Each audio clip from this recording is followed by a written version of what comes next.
So for the second half of the year, we're going to be moving around the globe. So Africa, Middle East, India, East Asia, Central South America.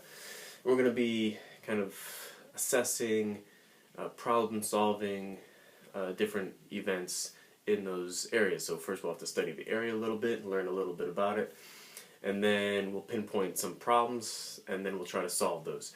And one of the things we'll solve those with is our ongoing international aid organization project, okay, where we are going to be using international aid techniques to solve a problem. You'll come up with your own solutions, but first we have to kind of start simple.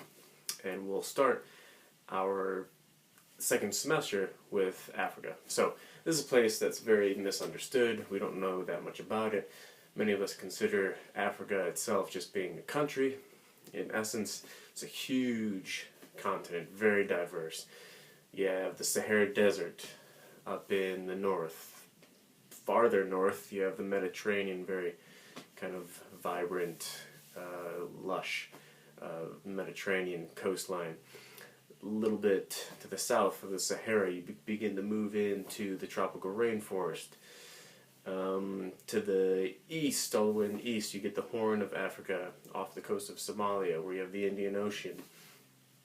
Farther south, you get to the plains, where you guys are probably familiar with the lions, like the Lion King, or zebras, or whatever else animated Disney creation was in that film. And then, of course, you have all the way down the bottom, South Africa, which just a little bit kind of almost jump across to Antarctica.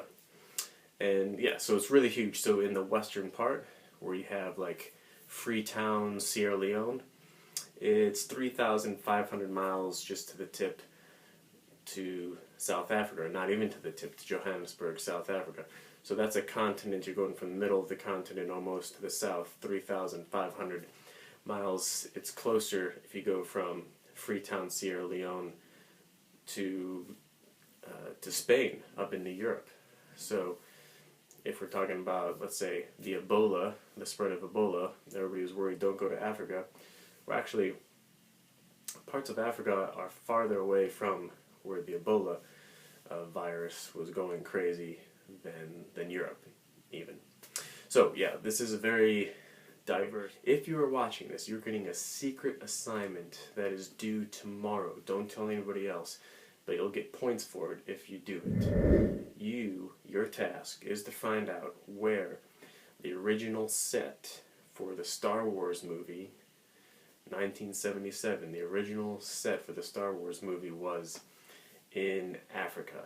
And it's on the planet of Tatooine. So where is that set? In fact, it's still there.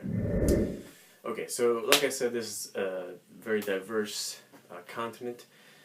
Diverse in many ways, not just in geography. It's diverse in the sense that we have the fastest growing economies in the world in Africa. At the same time, we have some of the poorest countries.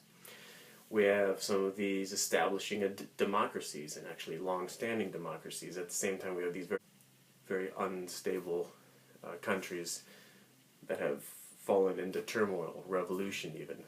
So one of the things that we'll be using during our unit on Africa and throughout the second semester are the 10 C's.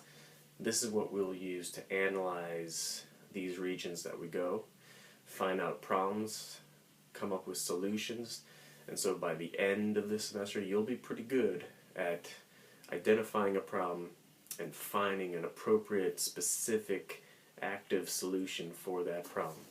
So that's where the 10 C's come into play. Alright, I think you'll have fun this second semester, very different from the first, looking more at culture than at history. So enjoy.